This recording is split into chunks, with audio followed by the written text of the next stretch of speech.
reviews here with you one more time. I just wanted to stop in and go over a device that's honestly been my day-to-day daily driver for cell phone. I am a huge tech person, and I've worked in cellular in the past, and it's always been a love that's kind of kept along with me for probably the past 10, 12 years.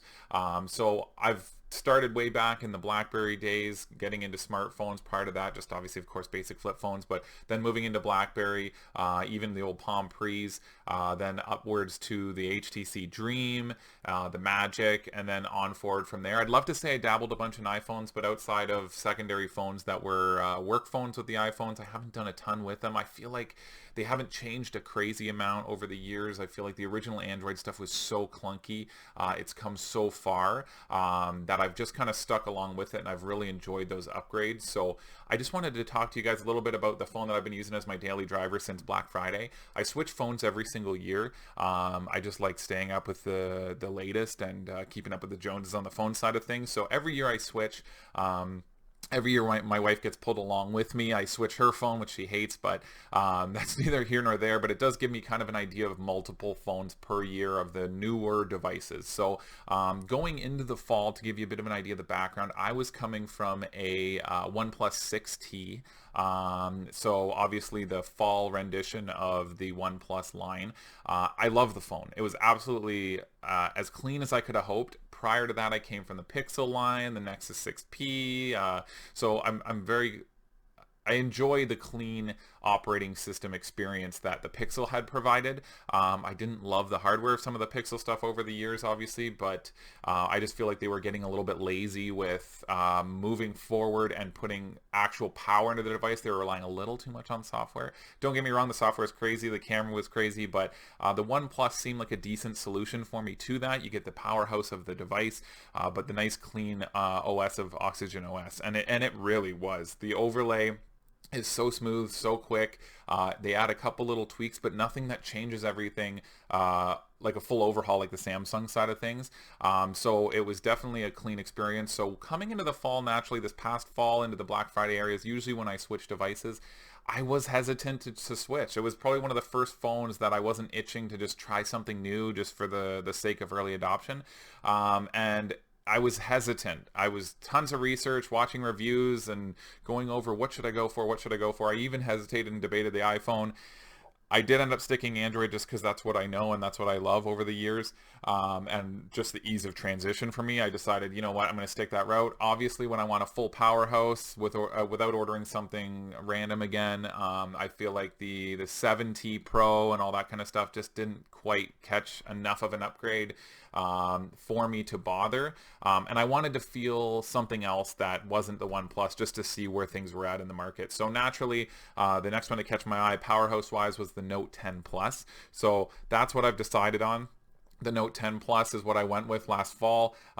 Picked it up right around Black Friday again, and it's been my daily driver since. So I wanted to go over a little bit. We know the specs, we know the features, we know the ins and outs, we know all the RAM and everything else of the device. So I just wanted to really go over kind of the anecdotal day-to-day. Like, what do you actually going to get out of your phone? Cool, we can plug it into things and run battery tests and run the milliamp hours and everything. It doesn't matter. What are you going to actually get using this in your day-to-day? Are you using it for email? Are you using it for work? Are you using it for, stocks? Are you using it for video? This is kind of my everything phone. So I'm using it all day for email. I'm using it for work. I'm using it for photos and videos of my daughters and my cat, and just wanted to kind of go over how does it hold up? How's the battery life compared to what I'm used to and what I would expect. I mean, the Note 10 Plus does obviously have some big shoes to fill. The Note is obviously a powerhouse every single year, and I expected no less. I'd had the Note 5 in the past, so obviously through my renditions, and it was a great device too moving forward. But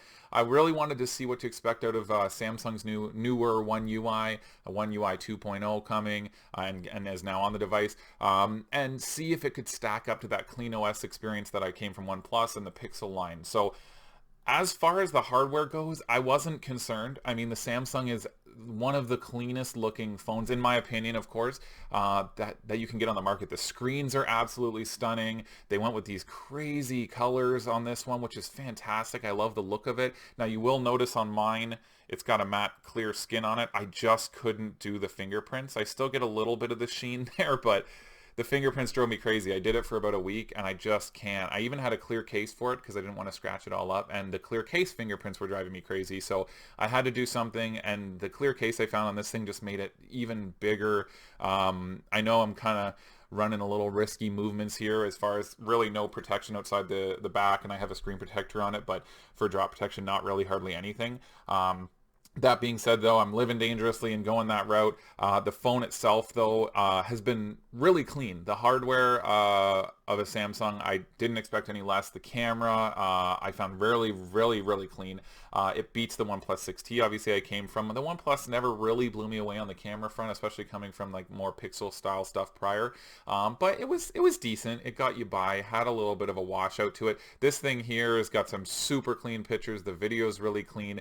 You have all the camera features you'd expect out of something from a Samsung. I mean, this isn't their first rodeo, and you shouldn't expect otherwise. I mean, it's going to have great hardware. Now, the software itself, it's still not for me. Like the One UI, I used the original, and then when it updated, I was all over it. Let's get it installed. I want to try it.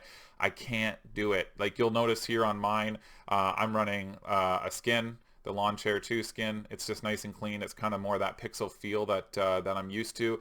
And don't get me wrong, there's a million features that Samsung includes. I just found myself so overrun by trying to go through menus and figure them out. I couldn't do it. Like I couldn't. It stresses me out. I'd take time at night when the little one goes down to bed and just kind of flip through my phone. I'm not even messaging. I'm not going through. I'm not reading articles. I'm literally going through menus trying to, what features could I add to my day-to-day life that will make it better? And it just got so confusing and convoluted that I couldn't hack it. So I know you guys out there, if you're bigger techies than me, and if you're somebody who's way more organized than me, I'm not exactly a A-type personality. I'm sure you love it and use it. The whole kit of features from Samsung, you got your fitness features and all these other things.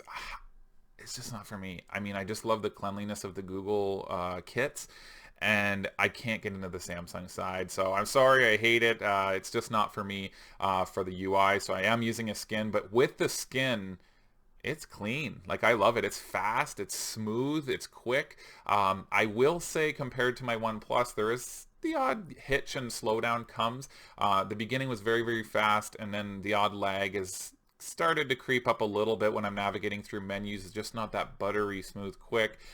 You know, even if I go into the UI settings and change the scale so things render quicker, it still has the odd hitch. And I know it's a first world problem to be like 0.1 seconds while I wait. I was so spoiled. I feel like I never really ran into that for the 6T. I might have gotten lucky, but I just can't hack it with the Samsung. I mean, it's starting a little bit. Another little grievance that I had was just like, you know, I'll get the odd time battery life. It's generally solid. I mean, obviously this thing has a huge battery in it, and it holds up very well compared to my previous phone. If not, maybe a little bit better for screen on time. I'm averaging maybe 4-ish hours of screen on time for my device. See if I can pop it open here for you guys. So if we go into our battery here, so battery usage the last few days, you know, there you go. So you're 2 hours and 27 minutes on now. You'll notice I'm at 64% up there. No charging. That's kind of mixed usage. I've been out and about. I've used some Google Maps. But I'm generally having to, I just get this like anxiety. So there's yesterday, 3 hours and 47 minutes for my battery life, right? But you'll notice my longer days, I am plugging it in. Now the phone isn't dead. It's not dead. However, I'm starting to get that like range anxiety. You know what I mean? I'm starting to feel, oh, if I really wanted to get into an article or something, I'm concerned. So you'll see 4 hours and 54 minutes. Not bad. Not bad for screen on. When you look at some of the tests and stuff, though, it's not quite the same. You know, like, I mean, they're saying, oh, 5-6 hours depending. In my mixed usage, I've never experienced that. I've maybe got 5 in a bit. Here's the thing, and I ran into it before, and it just could be a fluke, and I'm just being whiny about it, but my previous device, I never encountered this, and I know it can be temperature of battery, and the iPhones run into it sometimes too. I'm getting 5 to 6% remaining, and we're full shut off. And it's happening 80%, 90% of the time on my device if I do let it get down, and that's where that anxiety comes in for me.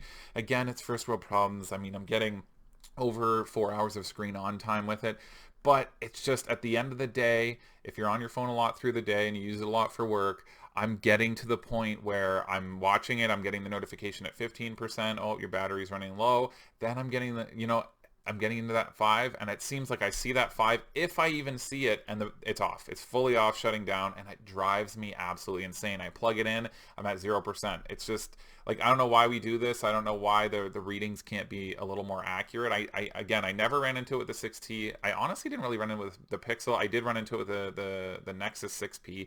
It would just drop, right?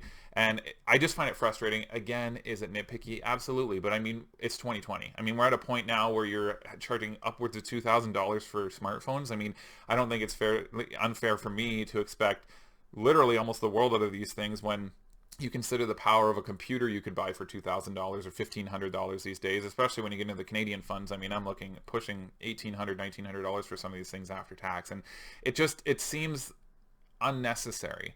The device is beautiful. I still take it out of my pocket. I look at it and go, oh my God, this thing is gorgeous looking. People still ask me about it all the time. Like, what phone are you using? Holy, it's beautiful. The screen, absolutely stunning. There's just a couple of those little nitpicky parts. The other part of it that was one thing I was super curious about when I was Googling around and doing reviews of the phone, are you going to use the S Pen? Is it something in your day-to-day life that you're going to actually use? Is it something that you'll take out in your day-to-day life while you're doing what you're doing and you're going to actually write on your screen? Are you going to do it? Not really. It's what I read going into it, and I said to myself, not me, I'm going to use it. I'm going to use this S Pen. I want to use all these crazy features Samsung's come up with. I had a moment over Christmas with all of our friends when we had Friendsmas, and there was an iPhone user setting up for a big picture on the fireplace, and I said, hey, you know what? This thing, I can take pictures from a range. I set it up. Everybody in the room oohed and awed, and I felt pretty good about myself. And you just use the pen to snap the photo. And we did that, and that is the only time I've ever done that ever. So there's a bunch of features that are like, yeah, that's really cool. I don't take near enough selfies. I don't know, maybe if you were to set things up all the time, I want to be doing that. It might be useful for you, but for me, I'm just not using this thing enough.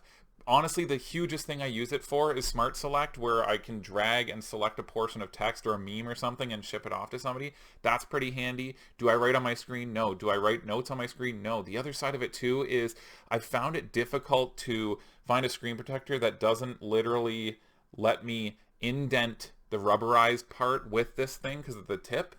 And that's been a little frustrating for me. I've had to have a couple different ones. The problem with the glass ones is then you got to get the tempered glass that sometimes it'll have a little literal whole circle almost in here for your thumbprint because of the higher end thumbprint scanner. And that's been frustrating. So I don't know. I don't love the S Pen. It's a cool concept. It's a cool feature. I like that they're trying to add things to it. I don't think you're probably going to use it in your day-to-day life if you're anything like me. Again, that's personal opinion maybe, but I don't know. I've never taken a note on it. I've never done any of that. I Smart Select, I show off the feature and go, whoa, look at me. And that's literally all she wrote on it. So is it for me? I don't think really. I love the idea of it. I love the concept of using a pen and having that extra additive feature for my efficiencies, but I really don't think it's useful for me. Okay, so other than that, device itself, I love it. It's I know I have my grievances. The phones, I'm generally a pretty positive reviewer. The phones I'm just so particular about because I love devices like this. And in my opinion, I see a phone, a lot of people see the cost, and I see the cost too raising, and it adds up. But I see it a lot like a mattress. You know, how much time a day do you utilize your device? It always kills me when I see somebody pull out some ancient phone, and if that works for them, that's awesome. It's probably better, obviously, for your mental state to not be on your phone all the time, but you have your phone around you and it affects your day-to-day so much. Why would you roll the dice on having some piece of crap in your hand? So I don't know. That's my opinion on it, just to give you guys a bit of an idea of what you're going to be doing in your day-to-day with your phone. I hope that helps out a little bit in answering some questions, because I watched all the reviews for it and I watched all the battery tests and how it stacks up and how the Pro Max iPhone stands up and how the Pixel stands up and how they all hold up against each other. The Note 10 does very well, and it still does. I have no issue with it. However, I just feel like there are a couple grievances that I have. When you want to put a price point like this on a phone, when you have companies like OnePlus putting out a crazy amount of power for what you get, I don't know. I feel like Samsung is going for the premium high end, which is totally fine. But when you can get something as powerful as a phone like that, it's hard to say. I don't know. This year, I debated and debated. Samsung's obviously hold pretty reasonable resale value. They're not going to hold like an iPhone, but I'm pretty confident that I'm actually going to be selling this come April-ish. Whenever the new OnePlus launches, I will be getting the 8 Pro. And we'll see how she goes. I mean, I'm excited for it. I'm looking forward to the higher hertz screen. I feel like Samsung, once everybody's going to be heading that way anyways, but we're at a point now where we're splitting hairs, and something like a little bit of micro lag when I'm opening a menu or something is frustrating. And I know that I'm using a skin. Without the skin, I still notice it. So I don't know. Let me know what you think down below. If you have any questions or comments, or you want me to give you any details or anything about the device itself, let me know. And I would be absolutely happy to answer any questions for you guys. So thanks again for stopping by. I really appreciate it. And I look forward to talking to you soon. Thanks so much.